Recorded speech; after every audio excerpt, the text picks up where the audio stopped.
স্বাগতম স্বাগতম প্ৰজাপতি প্ৰভু স্বাগতম ৰুদ্ৰ প্ৰভু হে সৃষ্টিকৰ প্ৰভু আপুনি সমস্ত জীৱ-জগত সৃষ্টি কৰিছে আমি সেই জীৱ-জগতক কৰিছোঁ পালন আৰু ৰুদ্ৰই অত্যাচাৰ অধৰ্মখনে সংহাৰ কৰি সৃষ্টিখন ৰক্ষা কৰি আহিছে এইদৰে আমি তিনিও অবিৰাম গতি জগতখন ৰক্ষা কৰি আহিছোঁ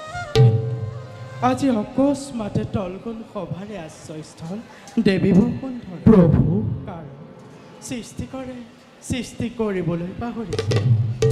হয়তো আজি আমি বিষ্ণুৱে পালন কৰিবলৈ পাহৰিছোঁ আৰু ৰুদ্ৰই অত্যাচাৰ অধৰ্ম সংহাৰ কৰিবলৈ পাহৰি গৈছোঁ আমি যেনিয়েই দৃষ্টি নিক্ষেপ কৰিছোঁ তেনিয়েই আমাৰ সৃষ্টি পাপৰ দ্বাৰা নিমজ্জিত হয় অধৰ্মই এফালৰ পৰা গ্ৰাস কৰি আহিব লাগিছে হে সৃষ্টিকৰ প্ৰভু হে ৰুদ্ৰ প্ৰভু আপোনালোকে ইয়াৰ কিবা কাৰণ বিচাৰি পাইছেনে প্ৰভু আমি এই যুগৰ শেষ কল্পত ভৰি দিছোঁ যুগ পৰিৱৰ্তনৰ সময়ত পৃথিৱীত নানা ধৰণৰ অপায় অমংগলে দেখা দিয়ে এইবোৰ পঢ়িব পৰা ক্ষমতা কাৰোৱেই নাই সেই অমংগলৰ সূচনা হৈছে নেকি প্ৰভু চাৰিওফালে কেৱল অন্ধকাৰ অন্ধকাৰ দেখিছোঁ কাহে এফালৰ পৰা কাষ কৰি আহিব ধৰিছে প্ৰভু প্ৰভু এটা কল্প শেষ হোৱাৰ লগে লগে আন এটা কল্প আৰম্ভ হয় সেই কল্পত যদি ধৰ্ম স্থিতাপি পায় তেন্তে তাৰ পৰিণাম অতি ভাল হ'ব কিন্তু প্ৰভু সেই কল্পত যদি অধৰ্ম স্থিতাপি পায় তেন্তে তাৰ পৰিণাম অতি ভয়ংকৰ হ'ব দুৰ্ভিক্ষ মহামাৰী কটাকটি মৰামৰি আদি ভয়ংকৰ বিপদে চাৰিওফালৰ পৰা আগুৰি ধৰিব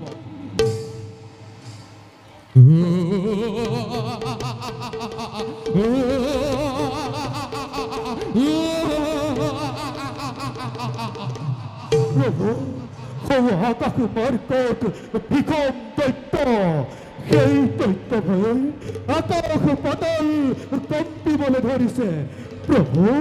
সুদৰ্শন পাহাৰি কৰি দৈত্যক নিধন কৰক হে ভোলানাথ হাতৰ ফুল আকাশ মাৰ্গলৈ কৰক নিক্ষেপ প্ৰভু প্ৰভু প্ৰভু কুণ্ঠ কিয় বৈকুণ্ঠত কৰিছ প্ৰভে সোনকালে দে তোৰ পৰিচয় নহ'লে মহাসুলে তোৰ বুকু ভেদ কৰিম আপোনালোকৰ অস্ত্ৰ সম্বৰণ কৰক আপোনালোকৰ এই মানস পুত্ৰ নাম মোৰ মহাকাল মহাকাল মহাকাল অসময়ত আৱিৰ্ভাৱ হোৱা কাৰণ কি তোমাৰ প্ৰভু এই পৃথিৱীৰ ভাৰ মোৰেই ওপৰত কৰিছিল অৰ্পণ কিন্তু কিন্তু কিন্তু সেই দায়িত্ব পালন কৰিবলৈ যাজি মই অপাৰগ মহাকাল ইয়াৰ পৰিণাম কি হ'ব মহাকাল ইয়াৰ পৰিণাম পৃথিৱীৰ অন্যায় অধৰ্ম অত্যাচাৰ আৰু অবিচাৰ সকলোবোৰ দূৰ সীমাত হৈছে পৰিণত পৃথিৱীত ধৰ্ম বুলিবলৈ আৰু একো নাই সকলোবোৰ অধৰ্ম গ্ৰাস কৰি আহিছে মই আৰু চাই থাকিব নোৱাৰা হৈছো মহাকাল পৃথিৱী যদি সৃষ্টি ৰক্ষা নহয় তেন্তে নৰ মনুষ্য কি গতি হ'ব মহাকাল প্ৰভু পৃথিৱীত ধৰ্ম বুলিবলৈ আৰু একোৱেই নাই সকলোবোৰ অধৰ্মই গ্ৰাস কৰি আহিছে সেইবাবে ধৰ্মৰ একো প্ৰয়োজন নাই গতিকে মহাকাল আমাক তাৰ এটি উপায় প্ৰদান কৰা। ইয়াৰ উপায় পৃথিৱীত সপ্তদ্বীপৰ ভিতৰত কেৱল জম্বুদ্বীপৰ ধৰ্মপৰায়ণ ৰজা সত্যবত ৰজা এই মহাপ্ৰলয়ৰ মাজতো বাচি থাকিব। সত্যবান তেওঁ দ্বাৰাই এই সৃষ্টি ৰক্ষা কৰিব পাৰিব। আৰু প্ৰীতামহ প্ৰজাপতিয়ে মহাকাল আপোনাৰ যিমানবোৰ বেদ বেদাংগ আছে সকলোবোৰ পাছৰ প্ৰজন্মৰ বাবে সংগ্ৰহ কৰি ৰাখক। আৰু ৰুদ্ৰই মহাপ্ৰলয়ৰ মাজৰ পৰা মহাকায় জীৱ জন্তু মহাদৈত্য দিয়ে মূৰ দাঙি উঠিব। সেই সকলক আপুনি মহাফুলেৰে বুকুভেদ কৰিব লাগিব। মহাকাল, মোৰ কৰ্তব্য কি হ'ব? প্ৰভু, আপুনি সত্যবত ৰজাক লৈ সেই সময়ত যি ৰূপ প্ৰয়োজন হয় তাৰেই ৰূপ ধাৰণ কৰি সেই সৃষ্টি ৰক্ষা কৰা বস্তু উদ্ধাৰ কৰিব লাগিব। কিন্তু পাহৰি নাযাব প্ৰভু, মহাপ্ৰলয়ৰ বেছি দিন নাই প্ৰভু, মহাপ্ৰলয়ৰ বেছি দিন নাই, মহাপ্ৰলয়ৰ বেছি দিন নাই। এই সুন্দৰ বিনন্দীয় সৃষ্টিত বেদ বেদাংগ কৃষ্টি সভ্যতা সকলো মহাপ্ৰলয়ত ডুব যাব প্ৰভু। পুনৰ সৃষ্টি কৰিবলৈ থাকিব ক'ত? প্ৰজাপতি, শুনিলে নহয় মহাকালৰ কথা। যাওঁ, যিমানবোৰ বেদ বেদাংগ কৃষ্টি সভ্যতা নিদৰ্শনত থকা সকলো সামগ্ৰী এপদ এপদকৈ সংগ্ৰহ কৰা ব্যৱস্থা কৰক, প্ৰভু যাতে পাছৰ কল্প মানৱে তাৰে পৰা পুনৰ জ্ঞান লাভ কৰিব পাৰে। প্ৰভু ইমানবোৰ বেদ বেদাংগ কৃষ্টি সভ্যতা সংগ্ৰহ কৰাটো সম্ভৱ নহয়। এনে মহাপ্ৰলয়ৰ সময়ত কোন ক'ত থাকিব তাৰ কোনো প্ৰমাণেই নাই। প্ৰজাপতি, প্ৰভু সকলোৰে কিছু আভাস ৰাখি যাব পৰা যায়, তাৰেই চেষ্টা কৰক। হঠাৎ মহাবল ধাৰণ কৰি ৰুদ্ৰই সকলোবোৰৰ ৰক্ষণাবেক্ষণ দায়িত্ব কৰক। ভাল প্ৰভু। বিশেষকৈ বেদ বেদাংগ কৃষ্টি সভ্যতা যদি নিদৰ্শন হাতত পৰে তেন্তে এই সৃষ্টিৰ পৰা আৰ্যসকলৰ অৱসান ঘটিব। হে প্ৰজাপতি, প্ৰভু হে ৰুদ্ৰ, প্ৰভু বিলম্বৰ নাই প্ৰয়োজন, নিজ কৰ্তব্য হোৱা গ্ৰহ। আজ্ঞা কৰক প্ৰভু, আমি নিজ কৰ্তব্যতে সৌগ্ৰহ। প্ৰজাপতি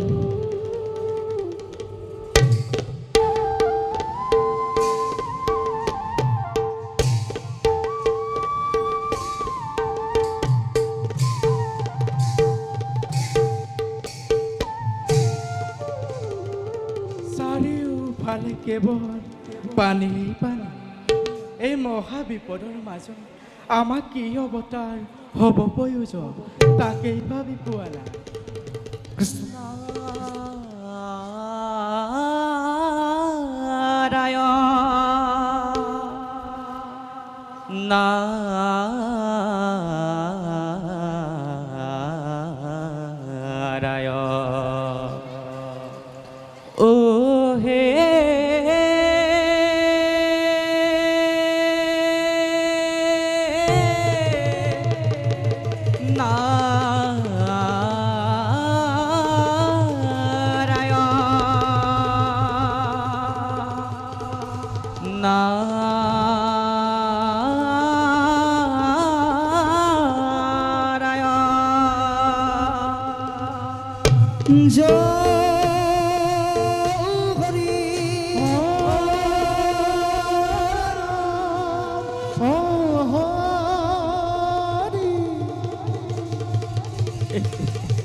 নাৰায়ণ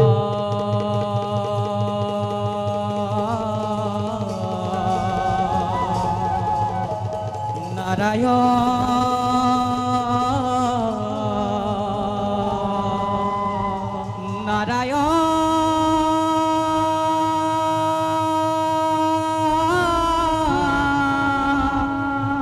দেবা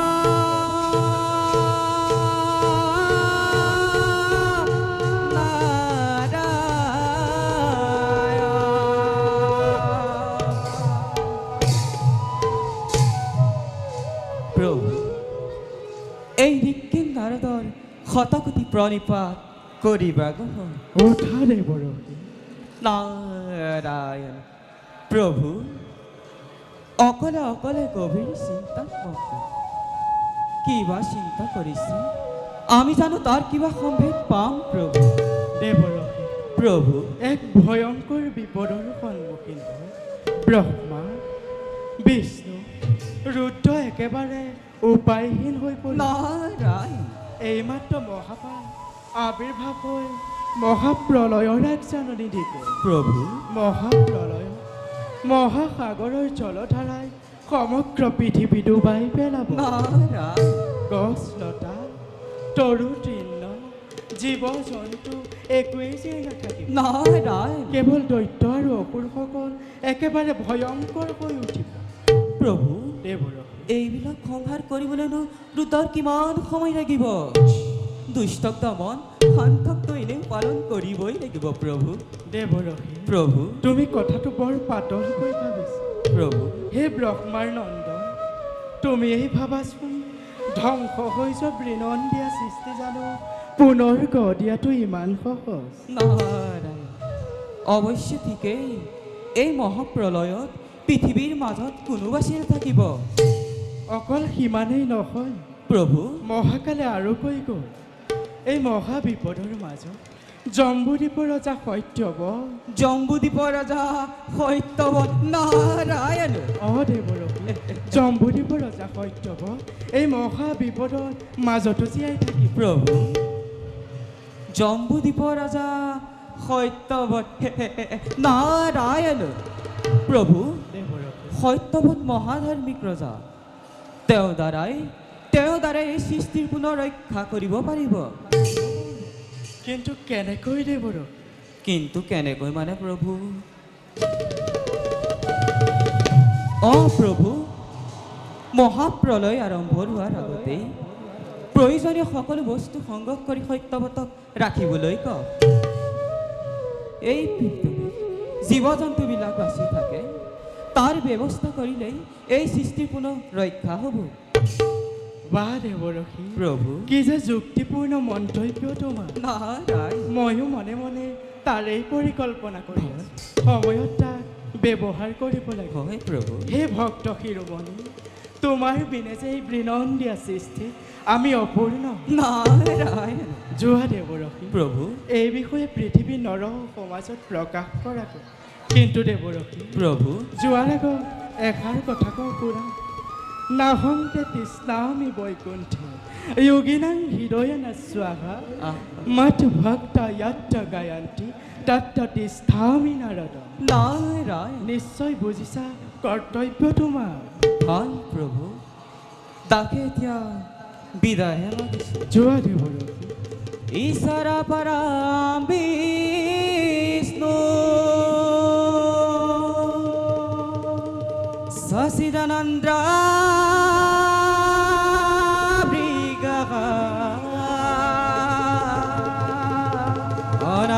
অনাদিৰুধিৰ গোবিন্দ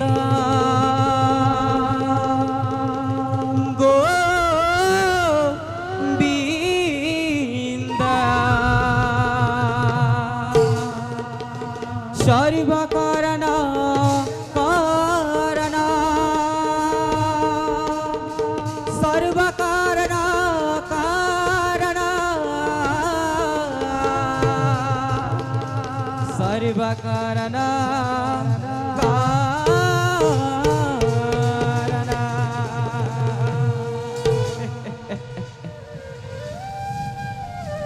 সতী সুমাধব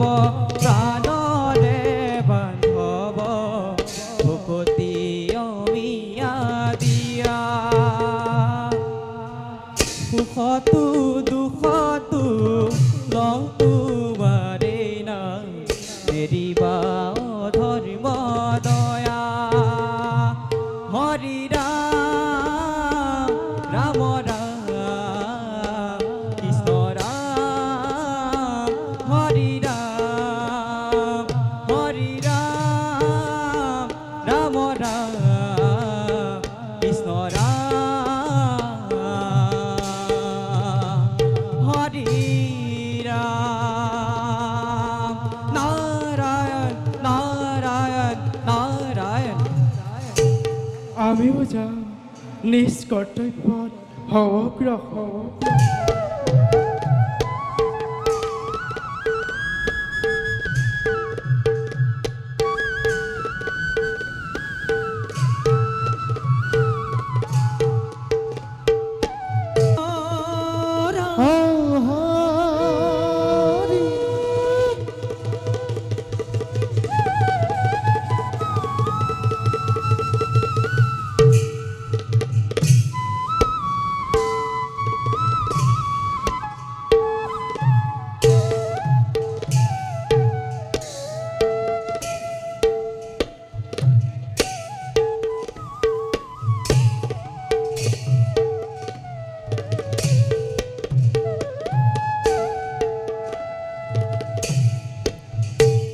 হরে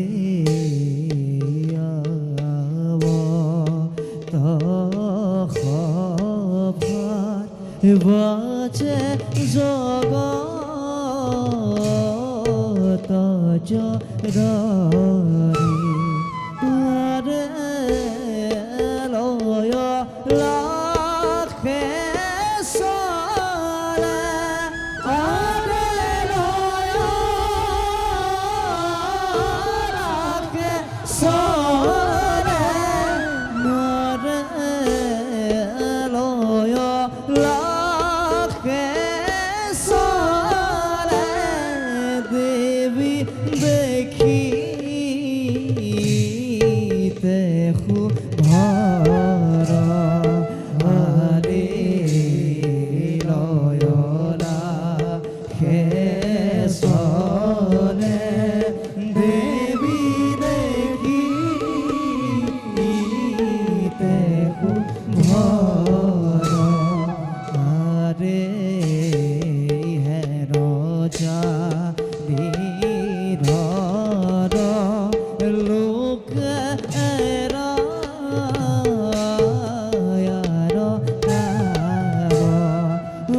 রে পাত কসারু আরে পাত কসারু রে পাত কসারু গদকি ভুলা রাব রাব হরে রাব হরি রাব হরি মুরা সর্বজ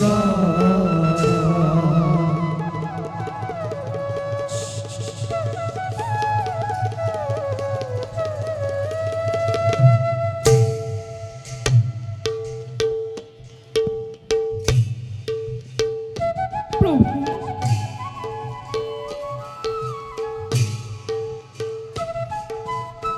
প্ৰভু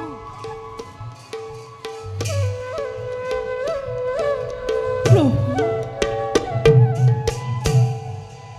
একে আচৰিত কোনোদিনে প্ৰভু বিষ্ণুৱে মোক লগত নিনিয়াকৈ স্বৰ্গ মধ্য পাতাল কলৈকো নাযায়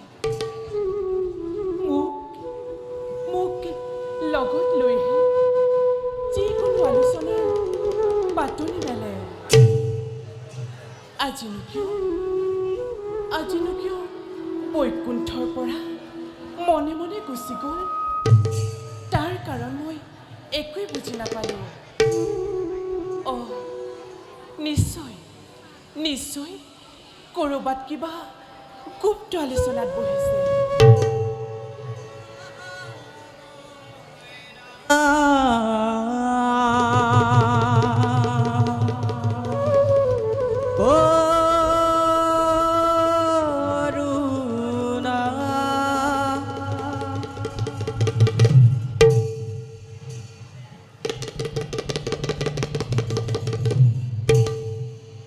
দেবী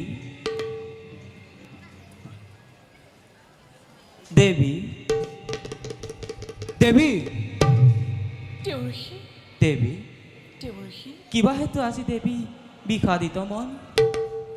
বৈকুণ্ঠলৈ আহিলে লক্ষ্মীনাৰায়ণৰ যুগল চৰণ দৰ্শন হয় কিন্তু দেৱী আজি তাৰ পৰাহে বঞ্চিত হলোঁ দেৱৰ্ষি দেৱী আপুনি ঠিকেই ভাবিছে আজি কিন্তু প্ৰথমবাৰৰ বাবে এই বৈকুণ্ঠপুৰী প্ৰভু বিষ্ণুবিহীন অৱশ্যে মোক কোনোদিনেই লগত নিনিয়াকৈ নাথাকে দেৱী কিন্তু আজি এটা হ'ল ব্যতিক্ৰম প্ৰলয় দেৱী প্ৰলয় দেৱী মহাপ্ৰলয় দেৱৰ্ষি আৰু কিছুদিনৰ পাছতেই মহাপ্ৰলয় কৰি পানীৰ মাজত ডুব যাব দেৱৰ্ষি চাৰিওফালে কেৱল পানীয়ে পানী থাকিব দেৱী দেৱী কোটা মইতো একো গমকে পোৱা নাই আপুনি তাৰমানে ক'ৰবাত প্ৰভুক লগ পাই আহিছে নেকি তাকেইতো ক'বলৈ আহিছোঁ দেৱী কওক দেৱৰ্ষি গৈছিলোঁ কৈলাসলৈ কৈলাসলৈ তাত দেখিলোঁ কি দেখিলে দেৱৰ্ষি ব্ৰহ্মা বিষ্ণু ৰুদ্ৰ তিনিও একেবাৰে গুপ্ত আলোচনাত মগ্ন গুপ্ত আলোচনা আকৌ তাত দেখিলোঁ কি দেখিলে দেৱৰ্ষি ব্ৰহ্মাৰ কন্যা সৰস্বতী দেৱৰ্ষি ৰুদ্ৰৰ ভাৰ্যা পাৰ্বতী দেৱৰ্ষি সেই আলোচনাত ভাগ লৈছেগৈ দেৱী দেৱৰ্ষি মহাপ্ৰলয়ৰ সময়ত কোনে কি দায়িত্ব পালন কৰিব তাৰ ভাগ বতৰা কৰি শেষেই কৰি পেলালে দেৱৰ্ষি মই আকৌ মনতে ভাবিলোঁ প্ৰভু বিষ্ণুৱে বা তোমাক লগত কিয় নিদিলে দেৱৰ্ষি দেৱী এই কথা সঁচা নে দেৱৰ্ষি সঁচা মিছা দেখিবা নহয় দেৱী দেৱৰ্ষি মই গৈ পোৱাৰ লগে লগে ভোলানাথে টুটুকি আহিল বুলি ইটিকিঙে কৰিলে দেৱৰ্ষি সেইবাবে দেৱী এখন তেকো ৰৈ নাথাকি পোনে পোনে আহি তোমাৰ ওচৰ পালোহি দেৱৰ্ষি পৃথিৱীত মহাপ্ৰলয়ৰ সূচনা হৈছে দেৱী এই সমগ্ৰ পৃথিৱী ধ্বংস হ'ব তাৰেই আলোচনা চলিছে গোপনে অথচ মই সেই কথা গমকেই নাপাওঁ দেৱৰ্ষি দেৱী সেই গুপ্ত আলোচনাত যদি শিৱৰ ভাৰ্যা পাৰ্বতী থাকিব আছে পাৰে আছে সেই গুপ্ত আলোচনাত যদি ব্ৰহ্মাৰ কন্যা সৰস্বতী থাকিব পাৰে আছে তেন্তে মই কি কাৰণে অযোগ্য হলো যে প্ৰভু বিষ্ণুৰ পত্নী হৈও সেই সভাত ভাগ ল'ব পৰা নাই দেৱৰ্ষি এতিয়া মোৰ কৰ্তব্য কি মই আজি ভীষণভাৱে অপমানিত হৈছোঁ দেৱৰ্ষি তাতোতকৈ ডাঙৰ কথা কি জানা দেৱৰ্ষি কি দেৱৰ্ষি এই পৃথিৱীত যিমানবোৰ বেদ শাস্ত্ৰ আছে সকলোবোৰ সংগ্ৰহ কৰি ৰাখিবলৈ দিছে দেৱৰ্ষি সেই দায়িত্ব নিশ্চয় প্ৰভুৱে মোকে অৰ্পণ কৰিব নহয়নে দেৱৰ্ষি ভাবোতেতো ঠিকেই ভাবিছা দেৱৰ্ষি কিন্তু নহয় ব্ৰহ্মাৰ কন্যা সৰস্বতী আৰু দেৱী এই পৃথিৱীত যিমানবোৰ জীৱ জন্তু আছে সকলোবোৰ সংগ্ৰহ কৰি ৰাখিবলৈ দিছে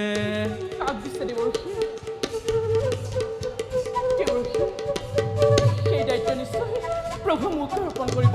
নহয়নে দেৱৰ্ষি নহয় দেৱী ৰুদ্ৰৰ ভাৰ্যা পাৰ্বতী দুইৰে মনত যে কি অপাৰ আনন্দ দেৱী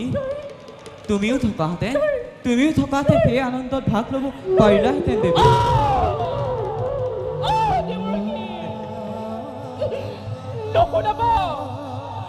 নুশুনাবা মোক তেনেবোৰ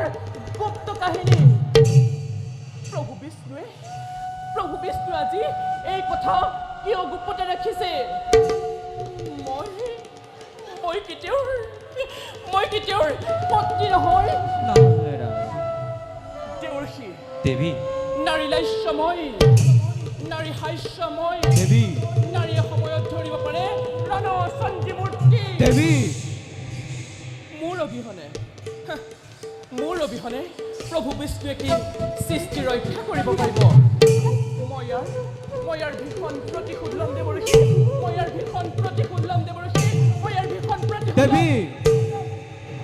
দেৱী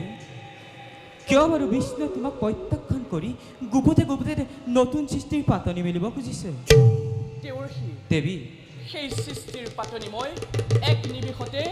ৰুদ্ধ কৰি দিম নাৰায়ণ চাই থাকক দেৱৰ্ষি আপোনাক সাক্ষী কৰি আজি মোকে সাক্ষী কৰি আপোনাৰ এই সাক্ষাততে মোৰে সাক্ষাততে মই এক মহাপ্ৰলয়কাৰী দৈত্যৰ সৃষ্টি কৰি দেৱী এই নতুন সৃষ্টিৰ যি অংকুৰণ কৰিব খুজিছে দেৱী তাক মই ধূলিৰ লগত পৰোৱাই দিম। দেৱী চোৱা মৰ্ত্যৰ মানৱ, চোৱা আজি পাতালৰ বাসুকী, চোৱা আজি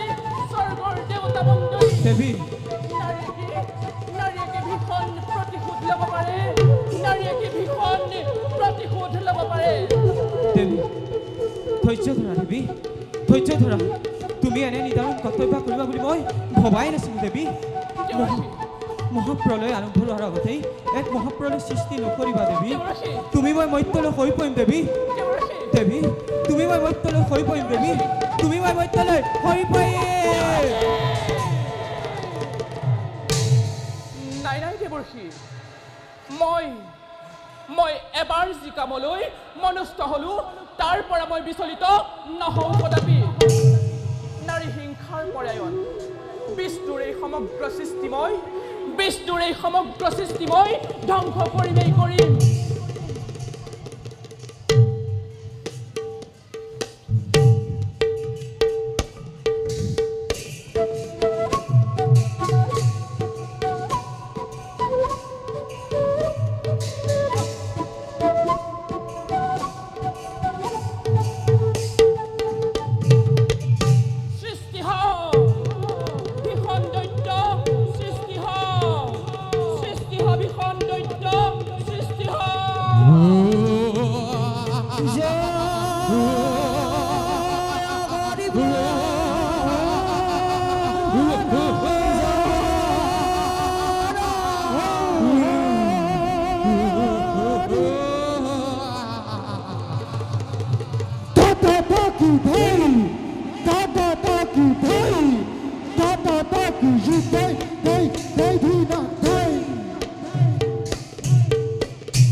বিষ্ণুৰ সৃষ্টিত একো প্ৰলয় ঘটাব নোৱাৰে। তোক মোৰ কোনো নাই প্ৰয়োজন, তুৰন্তে আঁতৰ হ মোৰ সন্মুখৰ পৰা।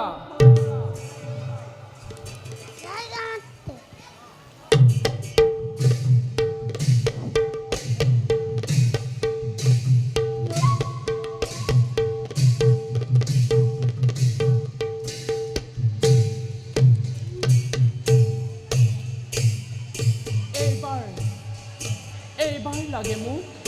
এটা আকাশ লংঘা দৈত্য। কিন্তু কেনেকৈ সৃষ্টি কৰিম মই আকাশ লংঘা দৈত্য? কেনেকৈ?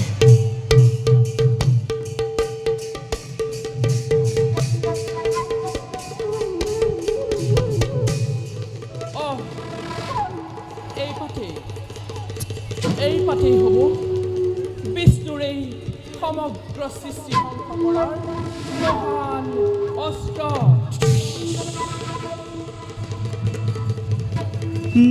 শিবুৰী লক্ষ্মী ভৱে দিগিখাৰ লয়া আকাশ লংঘা দৈত ৰাজী সজনক ৰিলা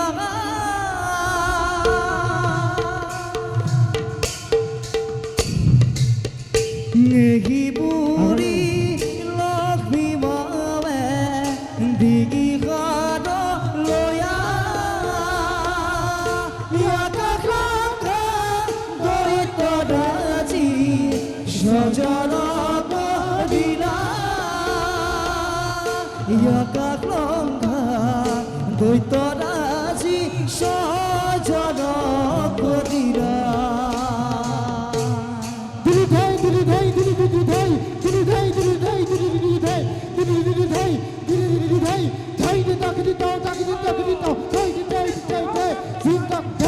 সৃষ্টি হ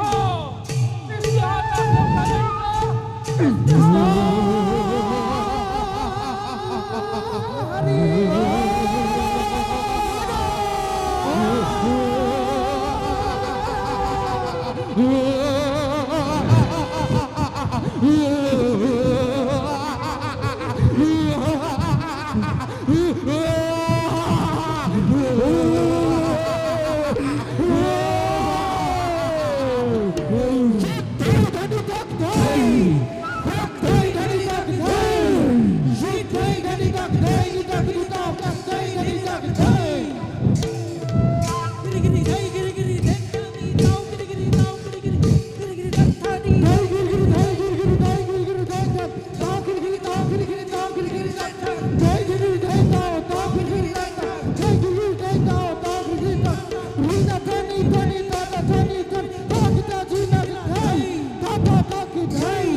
মই তোক কৰিলো স্বজন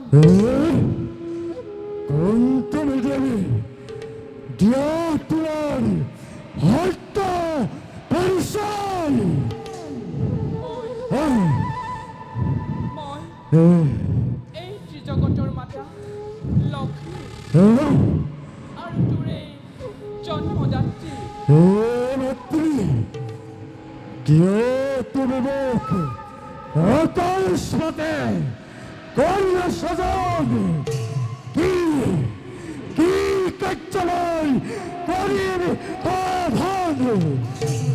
দৈত্য তোক স্বজন কৰাৰ উদ্দেশ্য মোৰ মহান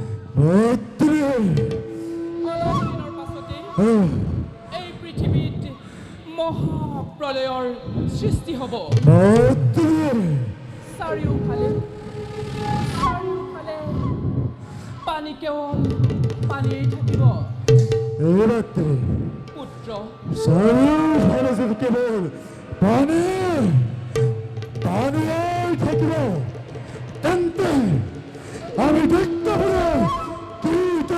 থাকিম অসম্ভৱ মাতৃ কোন পুত্ৰ মাতৃ মই তোক বৰ দিছো মাতৃ তই মই জল জল স্থল স্থল আকাশ আকাশ পাতাল পাতাল এই সকলোতে মুক্ত মনেৰে বিচৰণ কৰিব পাৰিবি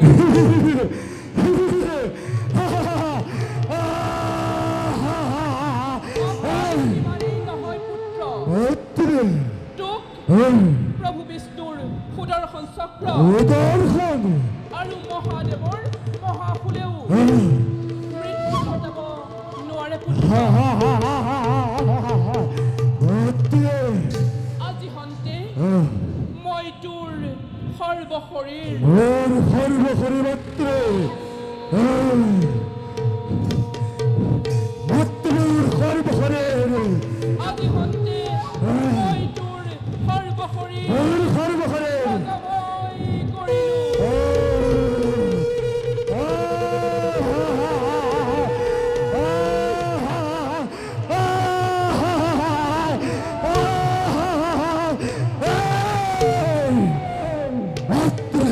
কোন পুত্ৰ তই এতিয়া মোৰ আদেশ মতে কাম কৰি যাব লাগিব আদেশ মাতৃ তেন্তে সোণ পুত্ৰ কওক অলপ দিনৰ পাছতেই এই পৃথিৱীত মহাপ্ৰলয়ৰ সৃষ্টি হ'ব চাৰিওফালে পানী কেৱল পানীৰ থাকিব বেদ বেদাংগ কৃষ্টি সভ্যতা এই সকলোবিলাক পানীৰ তলত থাকিব আৰু পুত্ৰ যেতিয়া মহাপ্ৰলয় শেষ হ'ব তেতিয়া সেই বেদ বেদাংগৰে পিছৰ কল্পত তহঁতে নিজৰ সভ্যতা বিস্তাৰ কৰিব পাৰিবি আৰু তেতিয়া তহঁতে সৌতে দেখিছ স্বৰ্গৰ দেৱতা পুত্ৰ স্বৰ্গৰ দেৱতাতকৈও উচ্চ আসন লাভ কৰিব পাৰিবি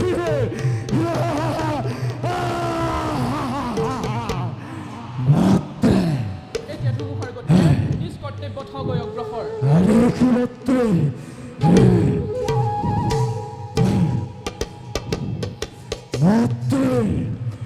পুত্ৰ মোৰ পৰিচয় কি হব কি নামে জনাজাত সময় ধৰাৰ পক্ষত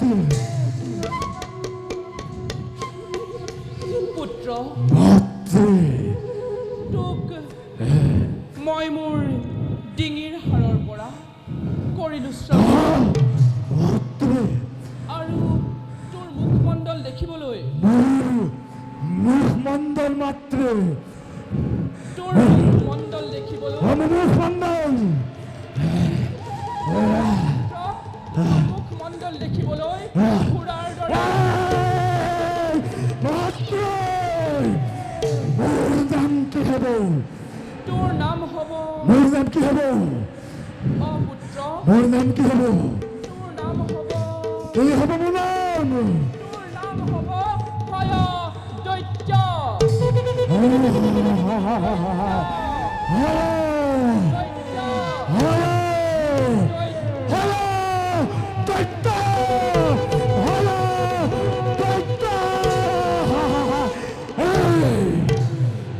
পুত্ৰ ভয় দৈত্য নামে জনাজাত হবি তই এই বিশ্ব ব্ৰহ্মাণ্ড মাতৃ পুত্ৰ মুখ অমৰত্বৰ কৰক প্ৰদান পুত্ৰ তোক অমৰত্ব বৰ দিয়াৰ ক্ষমতাবোৰ এই মাতৃ তথাপিও পুত্ৰ মই তোক যি বৰ দিছো সি একেবাৰে অমৰত্ব বৰৰ নিচিনাই স্বৰ্গ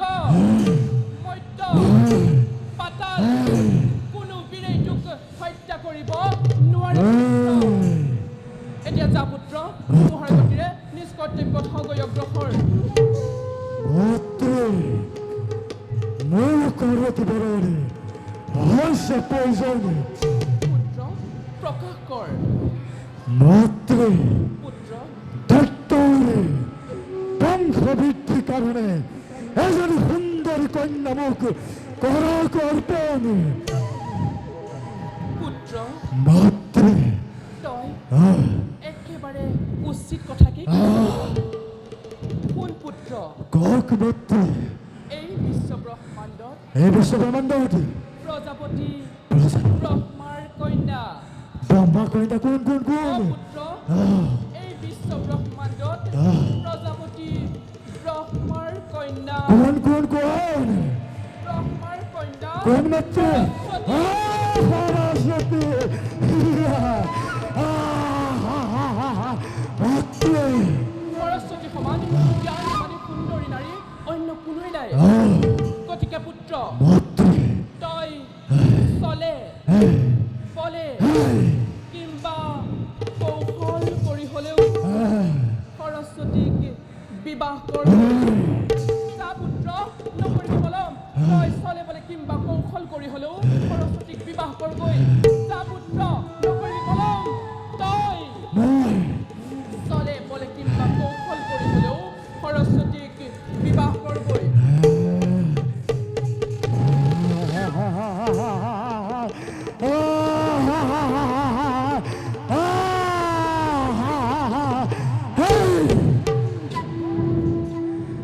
ব্ৰহ্মেৰ কন্যা সৰস্বতী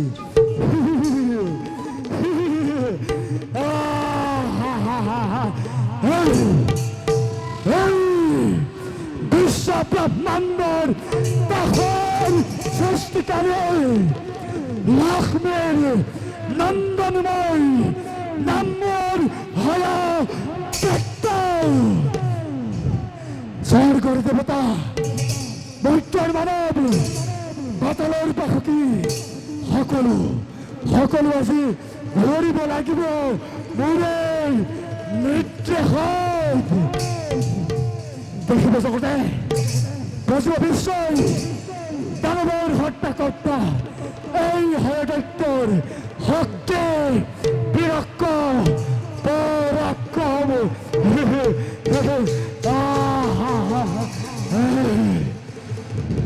সৰস্বতী